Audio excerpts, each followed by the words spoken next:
দিনে দুপুরে ডাকাতি? হ্যাঁ? ভুল হয়ে গেছে গো বাবুরা, আর কোনোদিনও দিনের বেলায় চুরি করব না। এবারে যা হবে সব চুপি চুপি রাতের আলোয়। হ্যাঁ তবে রে, একবার খালি বাগে পাই তোকে এমন ধোলাই দেব না যে বালিশে পর্যন্ত পিঠ ঠেকাতে পারবি না। সর্বনাশ করেছে, এই যে সামনে পেছন দিকে একবারে ছেঁকে ধরেছে একদম। কি হবে এখন? গাছে উঠে পড়তে পারলে বাবাজিরা সহজে নাগাল পাবে না আর। হ্যাঁ পালানোর পথ নেই, ধরা তোমায় দিতেই হবে আজ। ও গো, এ যে আকাশে বাতাসে চারিদিক থেকে ঘিরে ধরেছে গো। ওরে বাবা গো, কে আছো? এবারের মতো বাঁচিয়ে নাও গো। না গোপাল দাদা, ওই দামে কি ইলিশ হয়? হয় হয়, চেষ্টা করলেই হয়। সকাল সকাল গরিবের ওপর কি অত্যাচার শুরু করেছো গোপাল? আচ্ছা, দরদাম করাকে কি আজকাল অত্যাচার বলা হচ্ছে নাকি মন্ত্রী মশাই? ন্যায্য দামের চেয়ে কম দামে মাছ কিনছো, এটা কি ওর ওপর অত্যাচার নয়? হক কথা। এই দেরে ওই ইলিশখানা দে দেখি, কত দাম ওটার? হ্যাঁ, জানা না মন্ত্রী মশাই। ব্যাস এইটুকু? আরে এত কম নিলে সংসার চালাবি কি করে রে? এই নে 8 আনা রাখ। আরে ও গোপাল দাদা, তুমি কি নেবে গো? পুঁটি দিয়ে দে, গোপালের জন্য ওইটাই ঠিক আছে।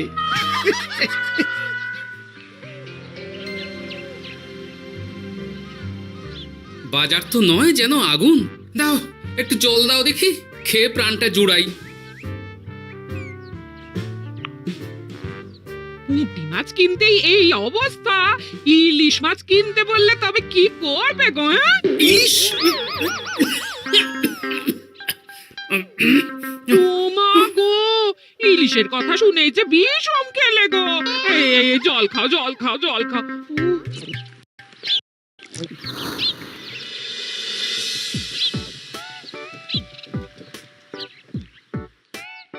আরে বাবা জীবন যে, তুমি কখন এলে? হ্যাঁ, এই তো বাবা এক্ষুনি এলাম।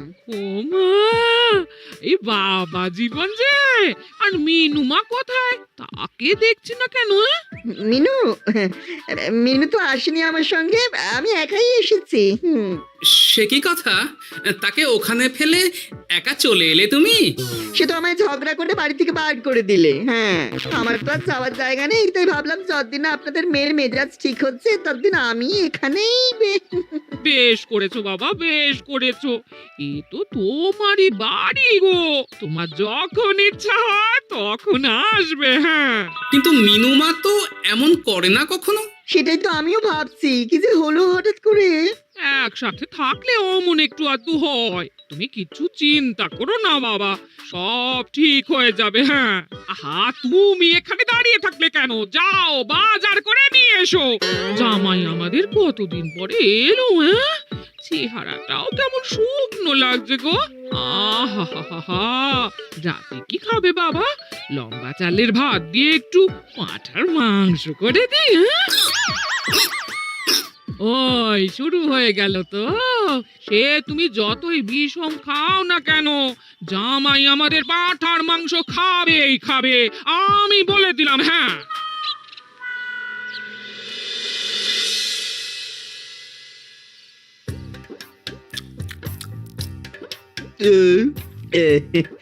খাওয়াতে একটু বেশি হয়ে গেল। না না না, খান একশের মাংস কি আর এমন বেশি? বাবা বোধহয় অবাক হয়ে গেছেন আমার খাবার দেখে। হ্যাঁ, ছি ছি ছি ছি ছি বাবা, এ আবার কি কথা? আগে বলো দেখি, কাল কি খাবে? আরে বাবা, আজকেরটা হজম হতে দাও আগে। তুমি চুপ করো না, আমি তো জিজ্ঞেস করছি ওকে। হ্যাঁ, আসলে মা কি জানেন তো, অনেকদিন ইলিশ খাই না, তাই ভাবছিলাম কি। আমি বলি কি বাবা, আজই তো সবে গুরুপাক করলে, ইলিশটা না হয় কদিন পর হোক। একদম না বাবা জীবন, যখন মুখ ফুটে বলেছে তখন কালই ইলিশ হবে। হ্যাঁ,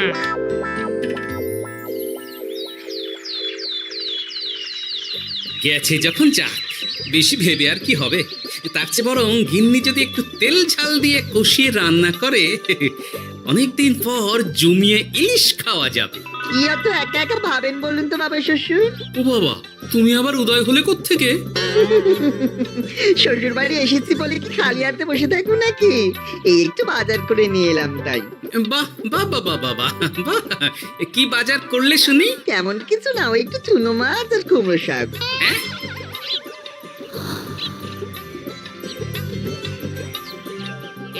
নয়, হ্যাঁ, বয়সটা তো কম হচ্ছে না তোমার।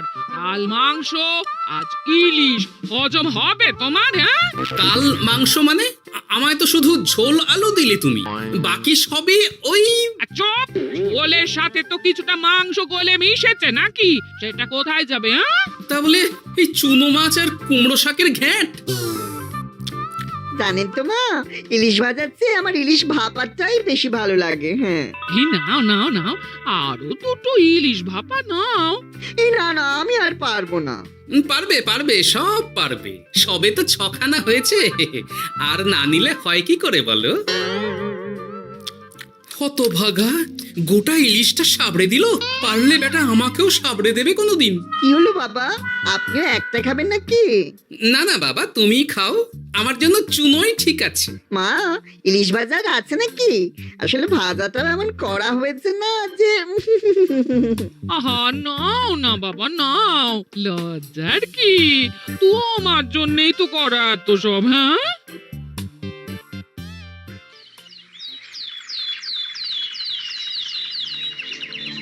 উফ, এই কতদিন পর একটু ভালো মন্দ খেয়ে গায়ে একটু গতি লেগেছে আবার। খিদেটা আরো বাড়াতে হবে। যত খিদে বাড়াবে তত পেট ভরবে, আর যত পেট ভরবে তত শরীর ফুলবে।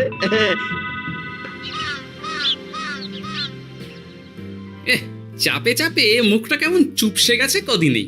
এই যে বলি, ওই হাঁড়ির মতো মুখটা দেখার জন্য অত সময় নিলে বাজারটা কি করবে শুনি? হ্যাঁ, তোমাদের চাপে আমার হাঁড়ি তো এবার ঘটি হয়ে যাবে। তাতে লাভ বই, ক্ষতি হবে না কিছু। এখন যাও, বাজারে যাও। বাবা জীবন একটু দই কাতলা খেতে চেয়েছে আজ। হ্যাঁ, এ আচ্ছা জ্বালা তো, সারাদিন খালি খাই খাই আর খাই। তোমারই তো জামাই, তোমার মতোই হয়েছে তাই। বোঝো ঠেলা। না, কেউ নেই। এই বেলা চুপি চুপি মাথাটা একটু ভিজিয়ে নিতে হবে ভালো করে। উফ, কি কুটকুটানি।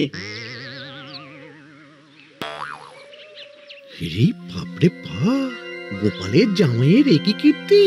দই খাবো দিয়ে চিনি। এই যে বাবা জীবন, তোমার চুলের একই দশা হয়েছে।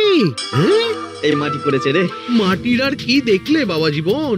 তোমার এই টাকের কথা জানতে পারলে তো তোমার শ্বশুর মশাই শাশুড়ি মা মুখে চুনকালি দিয়ে বিদায় করবে তোমায় ঘর থেকে। এই না না না, এই পায়ে পড়ে আপনার, দয়া করে এমন কি করবেন না আমার সাথে আপনি।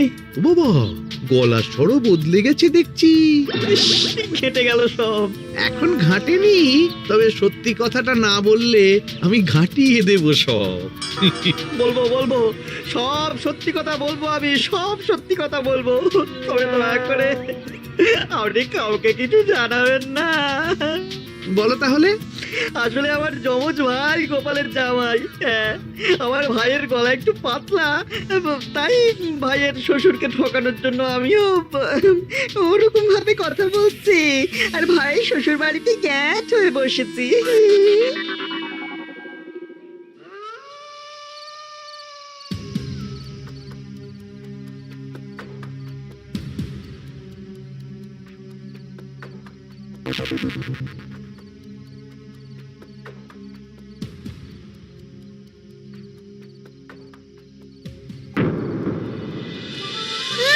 আজ গোপাল দাদুর বাড়িতে ভালোই খাওয়া হবে।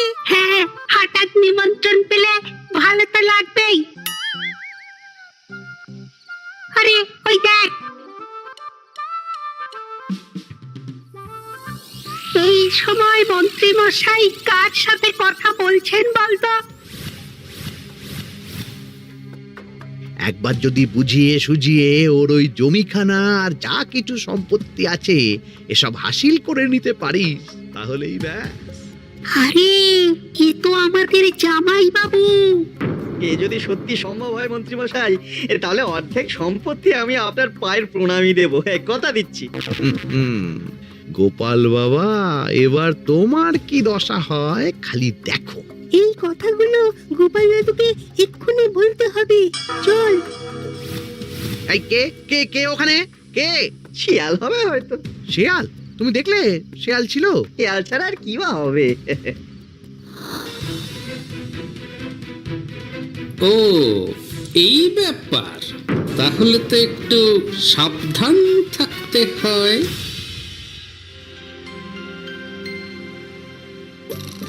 কি হে বাবা জীবন, আর কত ঘুমোবে? তুমি না বলেছিলে আমার চারা গাছের দেখভাল করবে? করবো বাবা, নিশ্চয়ই করবো। তবে গা হাত পাটা তো ম্যাচ ম্যাচ করছে না। আবার কি কথা গো? এই নাও নাও নাও, ডাবের জলটা খেয়ে নাও, বে ভালো লাগবে গো। সে না হয় নিচ্ছি, তবে গা হাত পাটা কাউকে একটু টেপাটেপি করিয়ে নিলে ভালো হতো। গিন্নি আমি চলি বুঝলে, এরপর বাজারে গেলে রাজবাড়ি যেতে আমার দেরি হয়ে যাবে। ও সব পরে হবে, দেখছো না জামাই বাবা জীবন কেমন ব্যথায় কষ্ট পাচ্ছে। তুমি বরং একটা লোক ডেকে দাও, বাবা জীবনকে একটু হাত পা টিপে দিক। হ্যাঁ, আরে এখন আমি কোথায় লোক খুঁজতে যাব? খোঁজাখুঁজির কি আছে বাবা, আপনি যদি একটু মানে আর কি বলতেনই তো। আমি আমি কি? হ্যাঁ তা কি বলতে চাইছোটা কি বলো তো? তুমিও না সত্যি সব কথা কি মুখে বলে দিতে হয় গো? আর বুঝতে পারো তো কিছু? বাবা জীবন বলছে তুমি থাকতে অন্য লোকের কি দরকার আছে? তুমি তোর হাত পা টিপে দিতে পারো নাকি? আমি শ্বশুর হয়ে জামাইয়ের গা হাত পা টিপে দেবো? এতে লজ্জা পাওয়ার কি আছে বাবা? জামাই যদি শ্বশুরে সেবা করতে পারে, তাহলে শ্বশুর কেন জামাই সেবা করতে পারবে না? ঠিক কথা। দাঁড়াও দাঁড়াও, আমি ঘর থেকে তেল এনে দিচ্ছি, তুমি ভালো করে জামাই বাবা জীবনকে একটু মালিশ করে দাও তো, বরং আরাম হবে। হ্যাঁ হ্যাঁ হ্যাঁ, আমি তেল এনে দিচ্ছি। খুব ভালো হচ্ছে বাবা। এই করে যান, একদম থামবেন না, করে যান। হতভাগা, আমার জান কয়লা করে উনি আরামে ঝিমোচ্ছেন, দিতে হয় এক। এ কি জামাইয়ের মাথার এ কি অবস্থা? এ কি কাণ্ড! এ তো জামাই নয়, জামাইয়ের মতো দেখতে অন্য কেউ। কি হলো বাবা, থামলেন কেন? ব্যস্ত করছিলেন, করে যান। দিন সে এমন সুখ পাইনি। কি কি উহু, করে যান। সেই তো বাবা, তোমায় আরাম দেব না তো কাকে দেব বলো? তুমি আমাদের একটা মাত্র জামাই বলে কথা। না, গিন্নিকে এখনই কিছু বলা যাবে না। যা করতে হবে খুব সাবধানে করতে হবে, না হলেই পাখি ফুরুত হয়ে যাবে।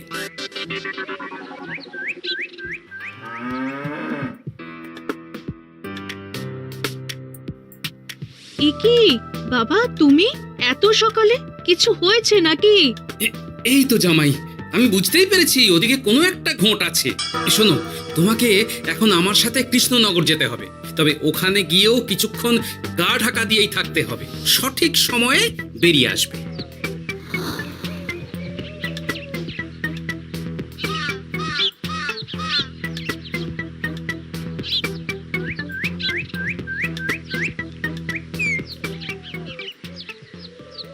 এখন দিব্যি বল পাচ্ছি শরীরে। বাবা শ্বশুর কালকে আমি সুন্দর মালিশ করলেন যে সব ব্যথা একবার ফুরুত করে উড়ে গেছে। আজ তো অনেক বেলা অবধি ঘুমিয়েছি। কি গো গিন্নি, কি এত গল্প করছো বাবা জীবনের সাথে? গল্প আর কি, এই আপনার কথাই হচ্ছিল। কাকভরে আপনি কোথায় গিয়েছিলেন? ওই একটু পুরনো বন্ধুর সাথে দেখা করে এলাম। তা কি নিয়ে কথা হচ্ছিল শুনি? বেশ, তোমরা কথা বলো দেখি।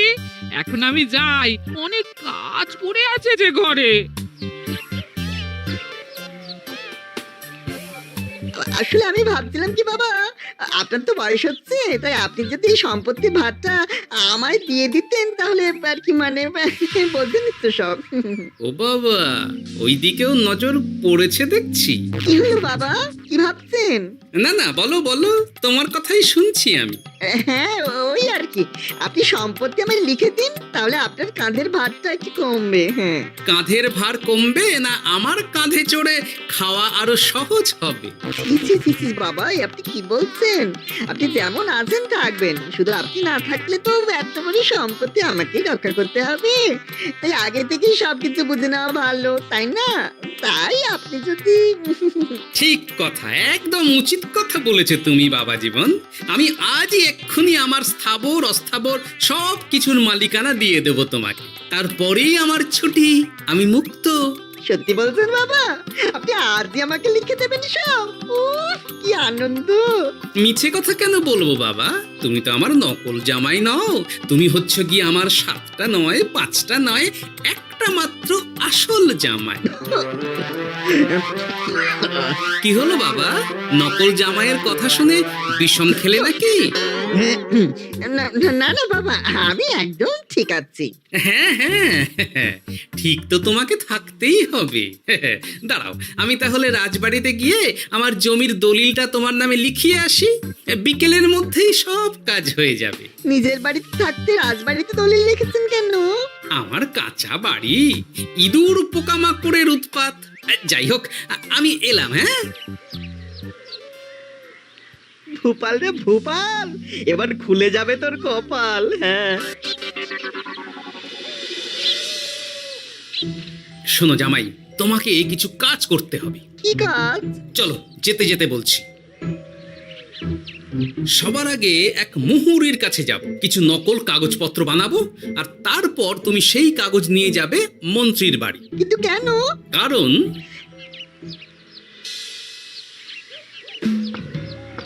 মন্ত্রী মশাই বাড়ি আছেন নাকি? এই দেখুন কি এনেছি আপনার জন্য। এই সময়ে কি ব্যাপার? আর তুমি সরু গলায় কথা বলছো কেন? বলা তো যায় না, কি কান পেতে কি শুনছেন? যাই হোক, এই দেখুন কাজ হয়ে গেছে। কি এসব?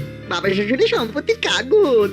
বেশি কিছু করতে হয়নি, একটু মাপ চাইতেই লিখে দিলেন সব। তুই করেছ কি? গোপাল এত সহজে লিখে দিল সব? এই নিয়ে নিজের চোখে দেখুন না। সাব্বাস ভূপাল, সাব্বাস। এতদিনে বেটা গোপালকে বাগে পেয়েছি। কিন্তু সম্পত্তিটা তো আমার ভাইয়ের নামে লিখে নিলাম, আমার ভাইয়ের থেকে আমার নামে কিভাবে হবে? সেসব আমি সামলে নেব। আগে তো গোপালকে ঘর ছাড়া করি। এক্ষুনি চলো আমার সাথে তার বাড়ি, আজই বেটাকে পথে নামিয়ে ছাড়বো। চলুন।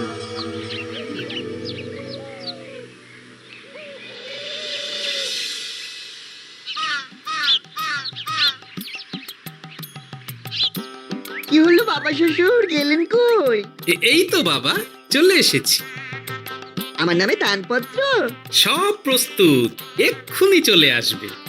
আচ্ছা, পুরো সম্পত্তিটা ওকে লিখে দেওয়া কি ঠিক হবে গো? কিছুটা না হয় আমাদের মিনুর নামেও লিখে দিলে। আর আমাদের তো একটা ছেলেও আছে নাকি? ওর কথা কি তুমি ভুলে গেলে নাকি? আপনি মিছি মিছি এসব ভাবছেন মা? আমার নামে সম্পত্তি মানে কি শুধু আমি ভোগ করবো নাকি? আমি তো এসব করছি যাতে শুধু দেখভাল করতে পারি, তাই।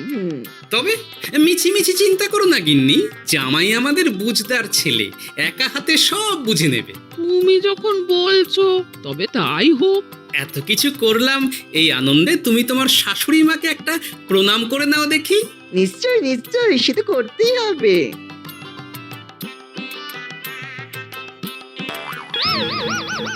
ওমা গো, এত বড় টাক এলো কোত্থেকে?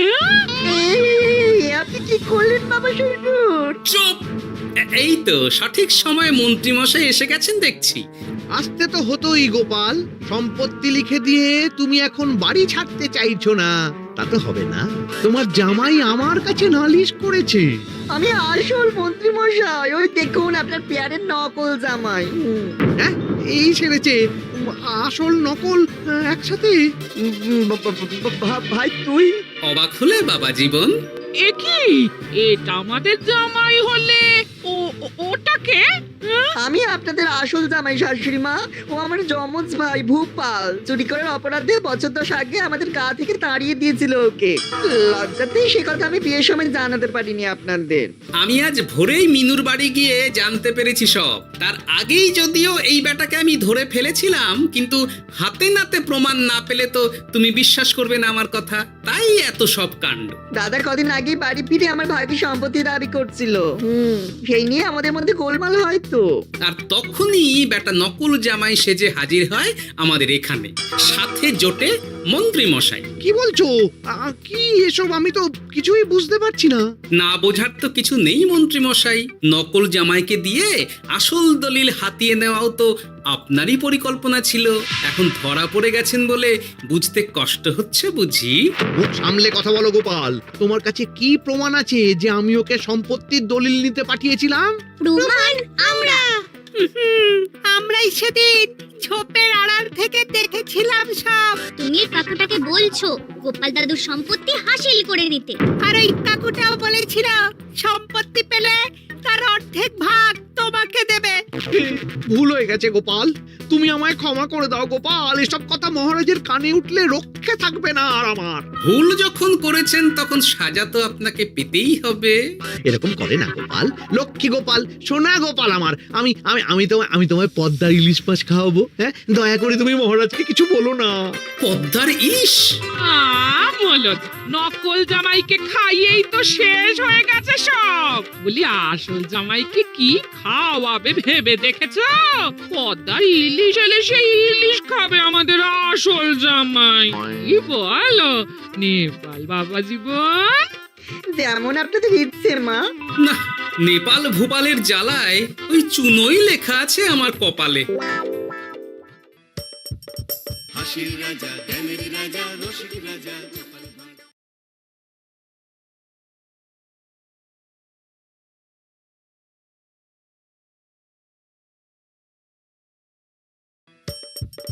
হাসির রাজা, জ্ঞানের রাজা, রসিক রাজা।